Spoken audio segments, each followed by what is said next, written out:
Church की एक minimum qualification थी, उस चर्च में काम करने के लिए उतना पढ़ा लिखा होना जरूरी था।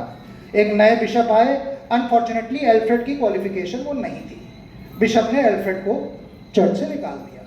नेचुरली बहुत उदास था, काम करता था, इतने दिनों का काम चला गया, उसको सिगरेट पीने की एक इंस्टिंक्ट जागी। उसने उस लेन में ढूंढा, कोई सिगरेट शॉप में मिली, दूसरे लेन में गया, वहां पे एक सिगरेट शॉप मिली और उसने सिगरेट स्मोक किया। उसके दिमाग में एक आइडिया आया कि यार अब कुछ काम तो बचा नहीं, हमारे स्ट्रीट पे सिगरेट शॉप नहीं है, चलो एक सिगरेट शॉप खोल लेते हैं।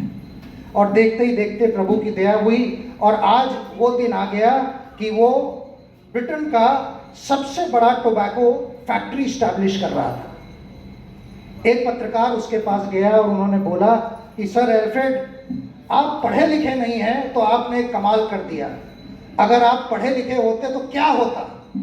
तो एल्फ्रेड का जवाब था, फ्रेंड्स, अगर मैं पढ़ा लिखा होता तो आज भी मैं उसी चर्च में काम कर रहा होता। It is not about the skills, it is just your attitude that makes the difference. It is just your attitude that makes the difference. और 24-25 में अगर एक्चुअल में कुछ करना है तो you need to have a blend of 3 things. अध्यक्ष महोदय एंड सचिव महोदय, you need to have a blend of 3 things. Fellowship, दूसरा, हम एक इंटरनेशनल संस्था है, इंटरनेशनली हमारी संस्था हमसे 3 चीज एक्सपेक्ट करती है, foundation, membership and public image, और जो हम लोग कम्युनिटी बेस्ड प्रोजेक्ट्स करते हैं। जब इन तीनों का ब्लेंड होगा तो naturally we will automatically succeed in 24-25। और आज ओसीवी भी थी, मेरी ये शर्त थी कि मैं जुलाई और अगस्त में कोई इंस्टॉलेशन नहीं करूंगा जब तक कि ओसीवी क्लब ना कराए, governors official visit, and this is my 13th visit today in Mirzapur elite. 2 minute friends absorb करते हैं कि हम किस संस्था के किस सभागार में बैठे हैं। 2 मिनट केवल आपका लूंगा इस बात को समझने के लिए कि हम किस संस्था के किस सभागार में बैठे हैं। हम रोटरी इंटरनेशनल के सभागार में बैठे हैं। आप में से, मैं पहले भी शायद पूछ चुका हूं, आप में से कितने लोगों ने फॉर्च्यून 500 या फोर्ब्स 500 का नाम सुना है? फॉर्च्यून 500 एंड फोर्ब्स 500 कई लोगों ने सुना होगा। दुनिया की टॉप 500 कंपनियां, लोग तरसते हैं उसको छूने मात्र के लिए। और मैं आपको कुछ डेटा देता हूं दोस्तों, जो ये प्रूव कर देगा कि हमारा रोटरी इंटरनेशनल किसी भी फॉर्च्यून 500 कंपनी से बेटर है।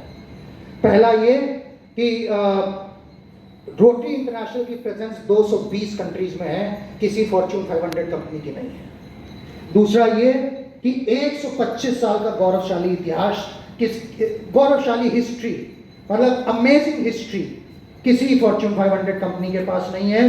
तीसरा ये 14 lakh workers, 14 lakh family members, और मजे की बात यह है कि ये वर्कर्स सैलरी नहीं लेते, अपने तरफ से कुछ ना कुछ समाज को देते हैं। और उससे भी मजेदार बात यह है फ्रेंड्स कि रोटरी इंटरनेशनल का सीईओ, जनरल मैनेजर और मैनेजर हर साल चेंज होता है। अगर किसी कंपनी ने ऐसा किया तो उसका तो बट्टा बैठ जाएगा। So this is what rotary international is all about. पहले ब्रिटिश अंपायर के लिए कहते थे कि ब्रिटिश अंपायर का सूरज कभी अस्त नहीं होता, और अगर 21वीं सदी में ये चरितार्थ है तो केवल रोटरी इंटरनेशनल के लिए चरितार्थ है कि रोटरी इंटरनेशनल का सूरज अस्त नहीं होता। 365 दिन 24/7 कोई ना कोई रोटरी क्लब कहीं ना कहीं दुनिया में सच्ची मानव सेवा के लिए तत्पर होता है। और हमने क्या किया विश्व के लिए? हमने क्या किया? Why Rotary International? हमने कोई बहुत बड़ा काम नहीं किया फ्रेंड, छोटा सा डेटा है। हमने 3 बिलियन, आई रिपीट, 3 बिलियन बच्चों को पोलियो वैक्सीनेशन किया है। अगर आज वो 3 बिलियन बच्चे चल पा रहे हैं तो रोटरी की देन है। पहले हर दिन 1000 केसेस आते थे रोटरी पोलियो के, साल के 3,65,000 केसेस। आज पूरी दुनिया में मात्र 18 केसेस हैं और हमारे नजर में वो भी ज्यादा है। तो रोटरी ने और कुछ नहीं किया फ्रेंड्स, ये छोटा सा काम किया है अपने दुनिया के लिए, अपने विश्व के लिए, अपने जहां के लिए। And I always say that God has been kind to us by making us a Rotarian. God ने बहुत कृपा करी है हम पे रोटेरियन बना के, हमको एक अपॉर्चुनिटी दी है to repay the debt that we owe to the society। यहाँ इतने लोग बैठे हैं, उनसे छोटा सा सवाल पूछता हूँ कि आपने रोटरी क्यों ज्वाइन करी? Why did you join rotary? चलिए जवाब का इंतजार नहीं करता हूँ, जवाब मैं खुद दे देता हूँ। रोटरी ज्वाइन करने के कई आयाम हैं। किसी ने फेलोशिप के लिए रोटरी ज्वाइन करी है, किसी ने अटूट दोस्ती के लिए रोटरी ज्वाइन करी है, किसी ने सोशल आइडेंटिटी के लिए रोटरी ज्वाइन करी है, और किसी ने सच्चे मानव सेवा के लिए रोटरी ज्वाइन करी है। अभी हमारे एजी साहब ने फाउंडेशन की बात करी, मैं उस बात को रिपीट करता हूँ। हम में से यहाँ ऐसे कितने लोग हैं जिन्होंने एक पल भी ये सोचा है कि रोटरी को ज्वाइन करने के बाद मुझे मानव सेवा करने का एक मौका मिलेगा, मुझे एक ऐसा प्लेटफॉर्म मिलेगा जिसमें I can give service to humanity. ऐसे कितने लोग हैं यहाँ पे जिन्होंने मानव सेवा के लिए रोटरी ज्वाइन करी है? कोई है? मैं हूँ। मैंने रोटरी मानव सेवा के लिए ज्वाइन करी थी। और अगर आपने रोटरी मानव सेवा के लिए ज्वाइन करी है तो रोटरी फाउंडेशन से अच्छा कोई भी प्लेटफॉर्म नहीं है फ्रेंड्स, कोई भी प्लेटफॉर्म नहीं है रोटरी फाउंडेशन से अच्छा। रोटरी फाउंडेशन के बारे में एजी साहब ने कुछ बातें बताई, मैं उसको थोड़ा सा इलाबरेट करता हूँ। मैं हमेशा कहता हूँ कि हम सब अपने जानने वालों के लिए, मिलने वालों के लिए, समाज के लिए कुछ ना कुछ करते ही रहते हैं। हम सब करते हैं और अलग अलग लेवल से करते हैं, लेकिन मेरे नज़र में सच्ची मानव सेवा वही है जो एक अनजान सुपात्र को मिले, और रोटरी फाउंडेशन से अच्छा कोई प्लेटफॉर्म नहीं है। हम एक पैसा जो फाउंडेशन में देते हैं ना फ्रेंड्स, एक पैसा, उसका 92%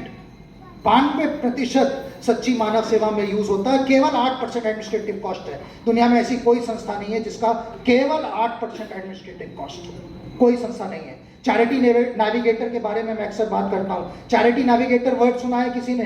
डीएस साहब ने सुना है, मुस्कुरा रहे हैं। वो मेरे साथ बहुत ट्रैवल करते हैं तो अक्सर सुनते हैं, उनको आज दोबारा सुनना पड़ेगा, मजबूरी है। चैरिटी नेविगेटर एक ऐसी संस्था है जो विश्व में जितनी फाउंडेशंस हैं जिनको साल में $100 मिलियन से ऊपर का कंट्रीब्यूशन मिलता है, उसकी रेटिंग करती है। और दोस्तों, रोटरी इंटरनेशनल पिछले 14 साल से 4 स्टार रेटिंग के साथ टॉप पे है। वंस अगेन, ऐसी कोई संस्था दुनिया में नहीं है। इतनी पारदर्शिता, इतनी क्लैरिटी किसी संस्था में नहीं है। अभी लेटेस्ट जो हम लोग देते ना छोटे छोटे कॉन्ट्रीब्यूशंस, मैं बड़े कॉन्ट्रीब्यूशन